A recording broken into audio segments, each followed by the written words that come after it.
Buenos días, mi nombre es Alfonso Salvador Martínez, actualmente estudiando en la Universidad CNCI Virtual con una matrícula de BNL067661. Esta es la materia de Derecho Laboral, mi proyecto integrador. Tenemos la primera pregunta, la cual nos dice cuál es el fundamento jurídico del sindicato y cómo la define la Ley Federal del Trabajo. Bueno, lo que es el sindicato pues, se refiere a un derecho fundamental para los trabajadores para defender sus intereses. Más que nada cuando el mismo empleado se siente perjudicado por las reglas o mandatos del patrón. Se dice que el artículo 365 de la Ley Federal del Trabajo define un sindicato que es una asociación de trabajadores o patrones inclusive que puede que más que nada es constituida para el estudio, el mejoramiento y la defensa de sus respectivos intereses. En este caso nos dice que aquí en México no es común que se realicen los sindicatos realizados por patrones, sino que es más enfocado a realizar los sindicatos conformados por trabajadores. Nos dice cuáles son los requisitos legales que debe atenderse para la constitución de un sindicato. Bueno, para poder llegar a formar un sindicato, la constitución del sindicato debe ser por escrito en un acta de asamblea conformada por los principalmente por los empleados, definir las reglas internas que ellos quieren que se les defienda cuando tengan algún problema en el lugar de trabajo.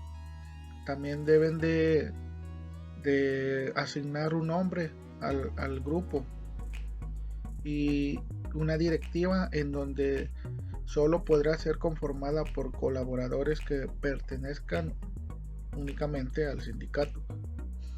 Se tendrá que registrar en la Secretaría del Trabajo y Previsión Social o en las juntas de conciliación y arbitraje. Uno de los requisitos puede ser que es la copia autorizada del acta de asamblea constitutiva que se realiza en el momento en que ya se conformó lo que es el grupo o el sindicato. Deben de tener la lista con el número de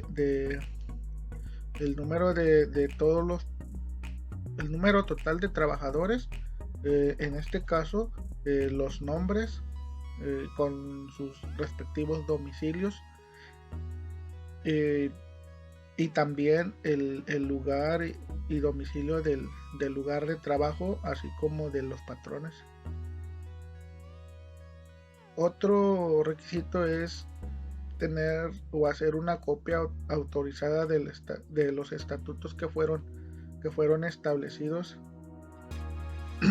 y una copia autorizada del acta de la asamblea en la que se eligió la directiva.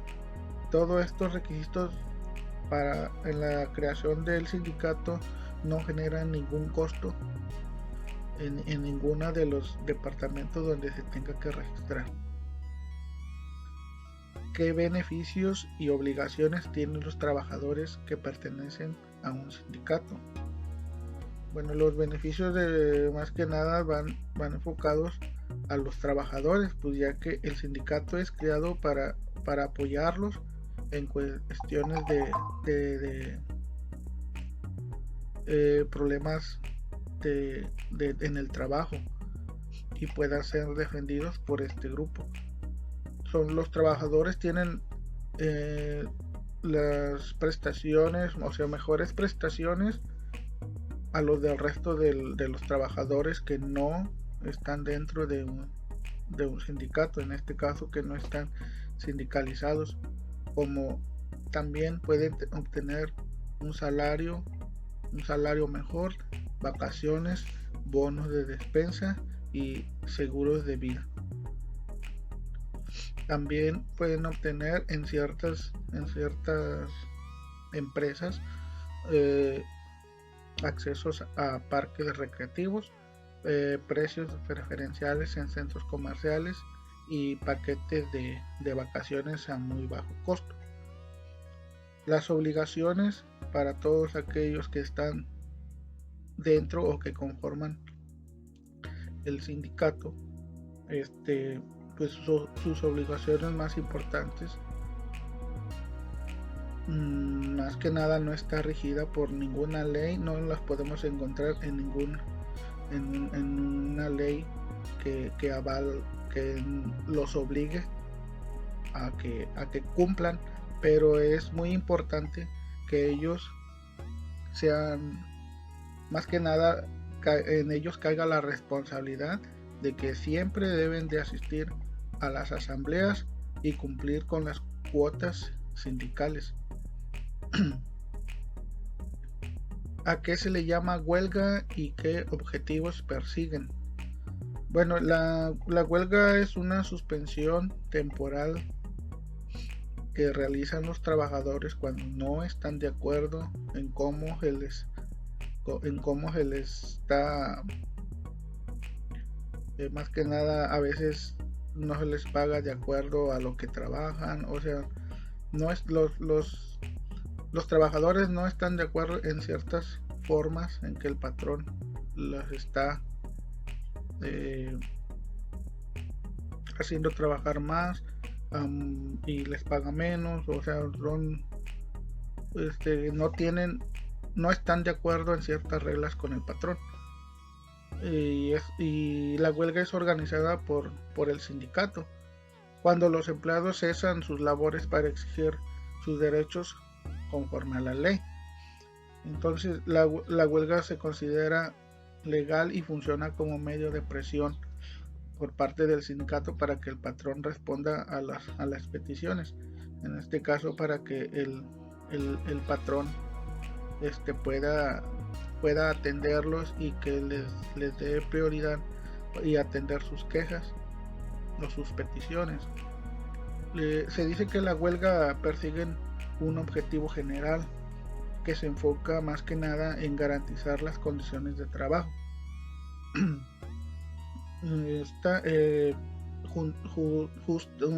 Unas condiciones de trabajo justas de acuerdo a la situación en la que se encuentra el empleado.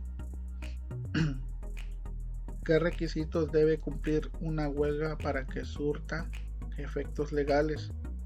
Bueno, para que surta los efectos legales, una huelga, más que nada las peticiones y los objetivos deben de registrarse en un documento en que se indique la fecha en que se realizará la huelga. Esta no debe de pasar de los 6 días a partir de la presentación del escrito, el cual tendrá que contar con un duplicado que se entregará a la Junta de Conciliación y Arbitraje competente. En este caso ya sería estatal o federal, de acuerdo al tipo de trabajo o tipo de empresa que sea. Nos indican que una huelga deberá estar respaldada por la mayor parte de los trabajadores, de forma que al menos el 50% y un colaborador más estén dispuestos a iniciar la suspensión de labores durante el tiempo contemplado. Para que se declare existente una huelga debe de reunir los requisitos de forma, fondo y mayoría obrera. Una huelga se considera lícita cuando tiene por objeto conseguir el equilibrio de los diversos factores de la producción en conjunto con los derechos del trabajo utilizando el capital de la empresa.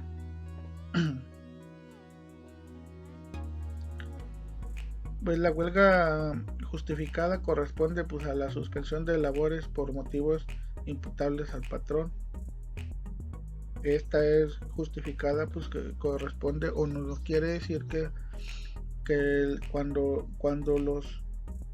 los empleados están exigiendo algo que es congruente de acuerdo a su trabajo y que es legal, que ellos quieren que se les pague lo justo o simplemente que tener un buen salario. ¿Qué tipo de trabajos especiales se contempla en la Ley Federal de Trabajo y en qué consisten? Uno de ellos son los trabajadores de buques. Esto más que nada se refiere a los que trabajan en embarcaciones. Y los trabajadores de aeronáutica pues son los que manejan tripulaciones cuya labor desempeña labor de las naves aeronáuticas que poseen matrículas mexicanas. En este caso podemos dar por ejemplo los aviones, los helicópteros y avionetas. Los deportistas profesionales son las personas que participan en un deporte y firmaron un contrato de trabajo con algún club o empresa para representarla a nivel profesional. Los actores y músicos pues son personas que, en este caso los actores, personas que interpretan papeles, los músicos pues los que por medio de canciones hacen entretenimiento, ya sea en teatro, cines, centros nocturnos, circos, programas de radio, entre otros. Los trabajadores del hogar, pues esto se refiere más que nada a las personas que se dedican al trabajo en las casas, que por cierto trabajo reciben un pago.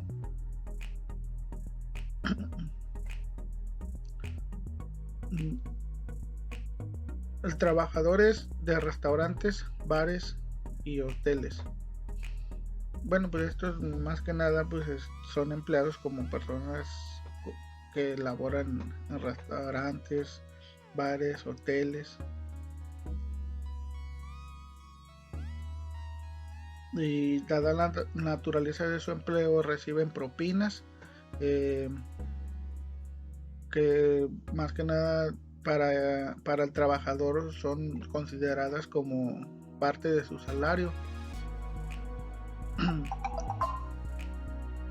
Y para ello puede realizarse un promedio de las propinas obtenidas cada mes. Las propinas son únicamente para los empleados, ya que el patrón no puede disponer de esas propinas, de esas comisiones. El patrón debe proporcionar una alimentación saludable dentro del centro de trabajo. Me dice cuáles son las autoridades laborales que existen en México y de qué se encarga cada una. Bueno, en este caso tenemos a la Junta de Conciliación y Arbitraje. Pues son autoridades que se encargan de impartir justicia, en apoyar al trabajador, en este caso cuando sean por despidos injustificados, pueden llegar a asesorarlos y apoyarlos para que ya sea los reincorporen a sus áreas de trabajo por medio de juntas o conciliaciones entre el trabajador y el patrón. La Procuraduría Federal de la Defensa del Trabajador pues es una dependencia encargada de valer los derechos obreros durante los procedimientos judiciales.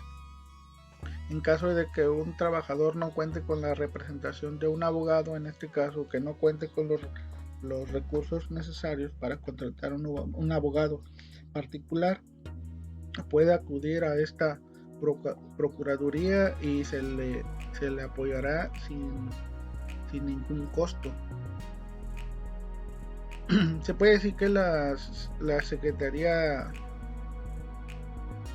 del Trabajo y Previsión Social es una institución administrativa, vigilante y sancionadora que se encarga de diversas actividades administrativas en materia laboral.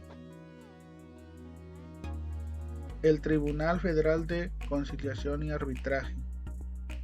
Esta más que nada es parecida a la conciliación y arbitraje, pero es encargada de administrar la justicia en distintas materias, solo que tiene el deber de impartir justicia en materia laboral con respecto a los servidores públicos.